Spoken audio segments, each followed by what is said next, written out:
Good morning children. पिछले classes में हम लोगों ने वाक्य के बारे में अध्ययन किया था। वाक्य क्या होता है? वाक्य शब्दों का, सार्थक शब्दों का वह समूह है जो पूर्ण भाव की अभिव्यक्ति करता है। वाक्य के दो भाग होते हैं, उद्देश्य और विधेय। जिसके विषय में कुछ कहा जाए उसे उद्देश्य कहा जाता है और उद्देश्य के विषय में जो कुछ कहा जाता है उसे विधेय कहा जाता है। फिर हमने उद्देश्य और विधेय के विस्तार को बारी बारी से पढ़ा। आज हम लोग यह पढ़ेंगे, यह सीखेंगे कि वाक्य का जो विभाजन हुआ है, वाक्य का जो क्लासिफिकेशन हुआ है, वह किन किन आधार पर हुआ है। तो बच्चों, वाक्य का जो क्लासिफिकेशन हुआ है, वर्गीकरण हुआ है, बंटवारा हुआ है, ये दो आधार पर हुआ है। एक अर्थ के आधार पर और दूसरा रचना के आधार पर। तो अर्थ के आधार पर और रचना के आधार पर, इन दो आधारों पर वाक्य को बांटा गया है, वाक्य का क्लासिफिकेशन हुआ है, वाक्य का वर्गीकरण हुआ है। तो बच्चों, अर्थ के आधार पर 8 प्रकार के वाक्य होते हैं और रचना के आधार पर 3 प्रकार के वाक्य होते हैं। अर्थ के आधार पर 8 प्रकार के वाक्य होते हैं और रचना के आधार पर 3 प्रकार के वाक्य होते हैं। बच्चों, आप लोग जो ये नाम है बोर्ड पर लिखा हुआ, इसको आप लोग अपने अपने कॉपी में नोट कर लें ताकि आपको समझने में आसानी होगी।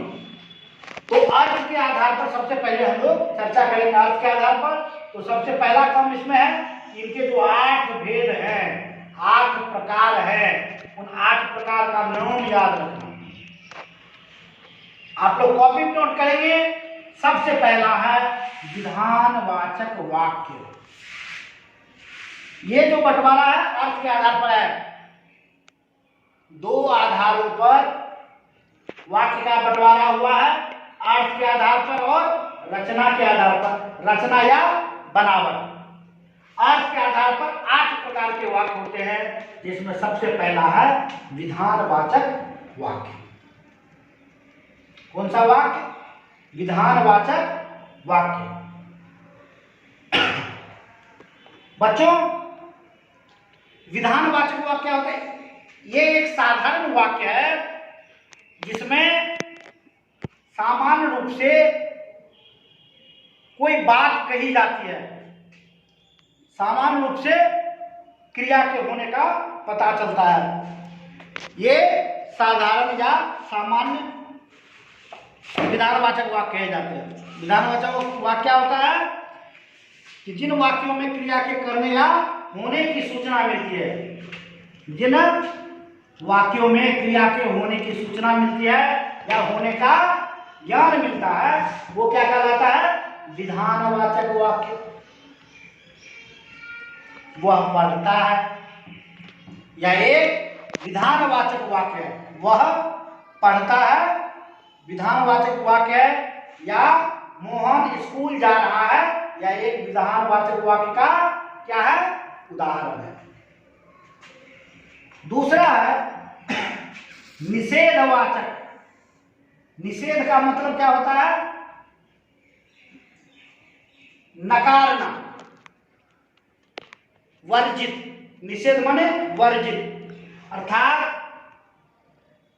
वह वाक्य जिसमें क्रिया के नहीं होने का बोध होता है,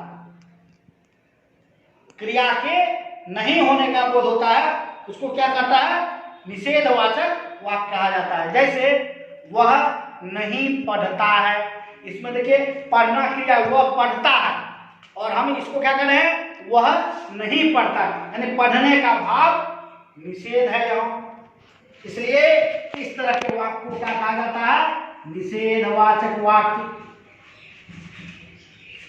तीसरा है प्रश्नवाचक वाक्य। जिस वाक्य के जरिए हम किसी से कुछ पूछते हैं, जिस वाक्य को आधार बना करके हम दूसरों से प्रश्न पूछते हैं, जिज्ञासा करते हैं, वह वाक्य क्या कहलाता है? प्रश्नवाचक वाक्य कहलाता है। और इस वाक्य के अंत में इस तरह का चिन्ह प्रयोग किया जाता है। विधानवाचक वाक्य में पूर्ण विराम का प्रयोग होता है वाक्यांत में, निषेधवाचक वाक्यांत में भी पूर्ण विराम का प्रयोग होता है। प्रश्नवाचक वाक्यांत में क्या होता है, प्रश्नबोधक चिन्ह प्रश्नवाचक वाक्य का चिन्ह प्रयोग किया जाता है, पंक्चुएशन मार्क्स। तो जैसे हम किसी से पूछते हैं आप कहाँ से आए हैं, तुम्हारा नाम क्या है, तुम किस वर्ग में पढ़ते हो, तुम कहाँ रहते हो, तुम्हारे पिताजी का क्या नाम है, तुम्हारे पिताजी क्या करते हैं, तुम किस राज्य में रहते हो, आदि नाना प्रकार के प्रश्न हम पूछते हैं। इस तरह के वाक्य को जिसके द्वारा हम किसी से कुछ पूछते हैं या जानना चाहते हैं, ऐसे वाक्य को प्रश्नवाचक वाक्य कहा जाता है। और चौथा है आज्ञावाचक वाक्य, अंग्रेजी में इसको कमांड सेंटेंस कहा जाता है।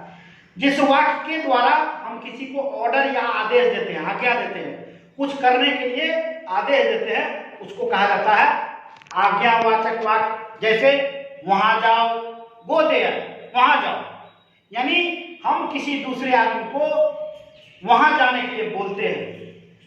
तो जिस वाक्य के द्वारा हम किसी को ऑर्डर या आदेश देते हैं, इसको हिंदी में आज्ञावाचक और अंग्रेजी में कमांड सेंटेंस कहा जाता है।